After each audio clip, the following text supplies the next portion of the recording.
Welcome to the Nordic People Analytics Summit. I'm Filip Dousek, and I lead augmented analytics at Workday. I joined the company in 2018 when the startup that I founded, Stories.bi, was acquired. And I want to tell you about the artificial intelligence powering our products, which help people keep their jobs.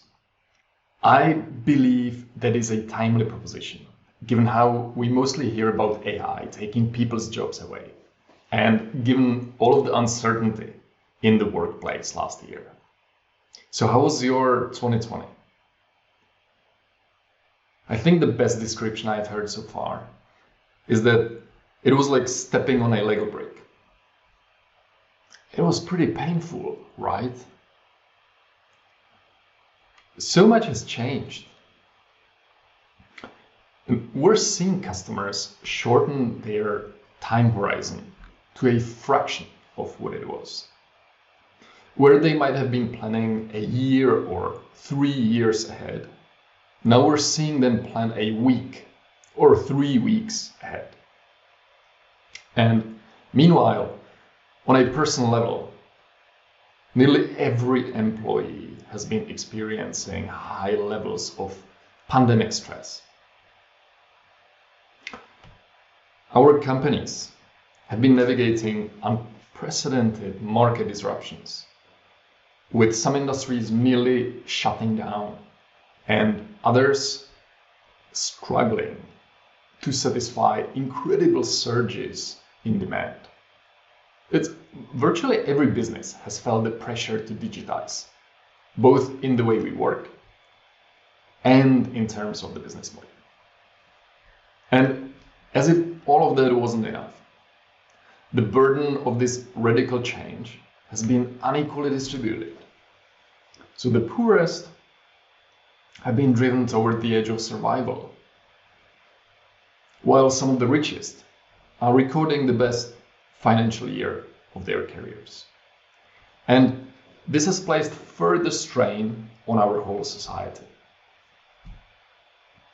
So what are we learning through all of these challenges? First, that extremely short time frame does not mean that planning goes out of the window. Quite on the contrary, we're seeing our customers performing their planning cycles 10 or 20 times more frequently. We see them replanning on a monthly or weekly basis, shifting toward almost continuous planning. And that's good business practice. Within the HCM function, that mainly means workforce and skills planning. Now, onto pandemic stress. That strain that we are all living through is often pulling people closer together, isn't it? It's removing some of the usual barriers between private and work lives. There's dogs and kids on our Zoom calls. There's the room I'm recording from. But it's also the natural care and empathy that we are showing toward each other. And I feel like that has really shot up. So the stress is transforming into an emphasis on employee experience. And I believe that this trend is truly driven not primarily by profit, but by compassion. All of the market disruptions are forcing us to learn new skills and to start seeing our teams through the prism of skills. Understanding where we are strong as a team and what we are missing. And lastly, the new heights of inequality. They are also driving the societal shift toward inclusion, empathy, collective well-being, and ultimately psychological safety for all. So here, out of all those incredible challenges that come once in a generation, we see the future of work emerge. So when we hear the obstacle is the way, or the problem always contains its own solution. Well, this is exactly how it works. The old gives way to the new through the immense pain of change. And among all of these changes, perhaps the most dramatic one is the shift toward the digital. Just like with the other trends, the pandemic did not create this trend. It magnified it. So even before COVID hit, 92% of companies believed they would need to change toward a digital-first business model. Every company today probably has its own story of what digital-first means to them, right? What is your company's digital identity? What does your company look like as a digital-first business? One of the definitions that I've heard is this one from Gartner. A digital business is one where all employees can speak data. And I love how radical this is. A company could be drilling oil or manufacturing paper, and it would still be a digital business if it has data-savvy employees. And yet, that one criterion is so difficult to achieve. Gartner lists 3 key barriers to digitization. They are 1, cultural aversion to change, 2, lack of talent, and 3, poor data literacy.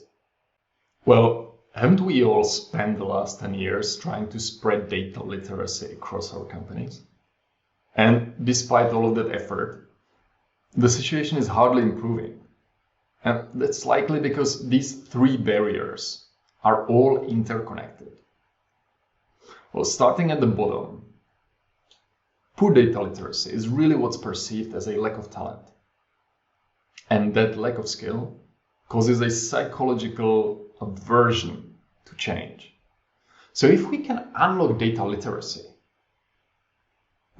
we will have solved all 3. How could we do that? Well, let's look at the HR function as an example. So our HR business partners have many valuable skills. They need to be able to communicate with business leaders, to advise and mentor them. They need to understand business processes, from recruiting to organizational design. But all of that might not be enough. They might not have a place in a company today if they also lack these critical data skills. Because without a data foundation, their advice might be superficial. It might be biased or lacking context or simply unconvincing. And these data skills are really a universe of their own. It can take 10 years easily to build up a deep experience in that field. And well, unfortunately, HR itself is not really typically known as a breeding ground of data champions, right? Especially in the aging part of the workforce, like those experts who have collected the really valuable HR experience on the left side of this diagram. But they may have just missed that whole right side, the whole data wave. So what should management do? The problem is well known, but the solution isn't.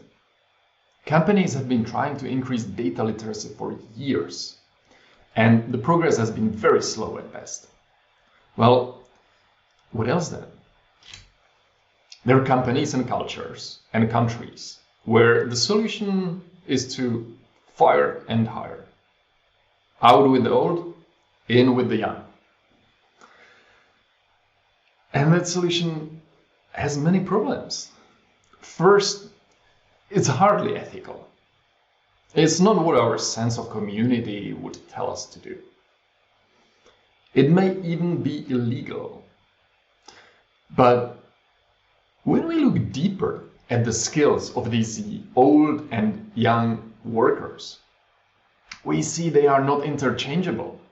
If we fire the experienced people and hire those analytically savvy young people, we will be losing a lot of HR experience. So here is where we are presenting an alternate solution. What if we had an AI assistant that could provide those crucial data skills to every business partner? What if we could augment them with AI? They could keep their jobs, and at the same time, we would make our companies data-driven. Well, luckily, that's exactly what we have. And it's called Workday People Analytics. It's the product that my team has been developing for the last 6 years. First as a standalone startup, and now under Workday.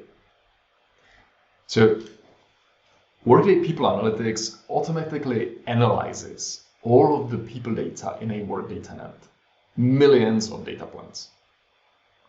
And it provides insights about organizational composition, diversity, hiring, retention and attrition, talent, and performance. All of those core areas of HCM. Very soon, it will also analyze skills and skill gaps of every Workday customer. The engine itself uses a complex combination of machine learning, graph analytics, and natural language generation, which mimics the work of a typical data analyst. But I won't be scaring you away with the technicalities. The beauty is that all of that is hidden from the user. It continuously analyzes millions of data points to surface just those 10 top stories that matter the most. And these are personalized. So everyone in the company will see stories that relate to their area of responsibility. Workday People Analytics comes as an out-of-the-box application with pre-configured business questions in all of these areas. And they are the most important questions that our customers are asking, like how diverse is our candidate pipeline? Or where are we losing our top talent? Or who are our high performers? So let me now show you how it works. I will now put my business partner hat on. Here it is. I'm Ron, a business partner at a large company, and I'm getting ready for my monthly meeting with my business leader. Now, I'm pretty sure that she will want to hear about how our diversity efforts are going, because there's a lot of discussion about diversity and inclusion in our company.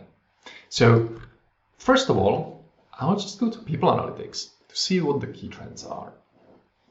And right away, I can see that I can choose whichever area of interest I might have. So perhaps before jumping to diversity, I want to see the top insights about talent. And I can see here those key business questions, like what are the key trends in talent, and some top stories here that I can scroll through. I can see the basic information, and also really important questions like where are we losing high performers, and where can we focus to actually improve performance. So now on to diversity. That's really the topic I'm super interested in. Right away, the first business question here is, what are the key trends in female representation? And here are some top stories. The most important story, and by the way, I know it's the most important one because the algorithm has already ranked them and sorted by their relevance to the business. So the most important story is that our diversity in the Chicago office, in the R&D team, is actually starting to drop. So that sounds quite significant. I also have some positive stories here, but let's see what's further down the list. And the story number 5 here is that our HR department has also lost some women. So this sounds like a pretty difficult situation. We're actually losing women in the R&D development in Chicago, and at the same time the situation is probably getting exacerbated by women leaving the HR team. So that's absolutely right away the most important thing that I will need to talk about with my business leader. But I will certainly get the question of why is this happening, and if I can tell them more about that whole situation. So let's look at that. What is happening in Chicago? Well, so the trend started a couple of months ago, and here under the top drivers, I can actually see that this decrease in diversity is pretty related also to underrepresented minorities. It also has to do with high tenure workers. So it's mostly people leaving who have been with us for at least 5 years, but also 15 to 20 years. And it's mostly related to Hispanic, also white, but also native Hawaiian ethnicities. And it's people who are above the compa ratio range, so who are really highly paid. So this immediately gives me a very clear picture of what we need to talk about with my business leader. I might also want to see which specific workers are actually on this team and who might be at risk of further attrition. So I see that here under the detailed data, and right away, because I'm within Workday, I can actually go to the Workday system and see the organizational structure here of the team that is having these significant issues. Further, I can take this story and export it to Workday slides so that I have this ready for my conversation with the business leader. So I will create a new presentation and export the story to slides. Here it is, including the key drivers. And last but not least, I also want to flag this story as really useful. So I want to give the feedback here to the algorithm that I really like this story.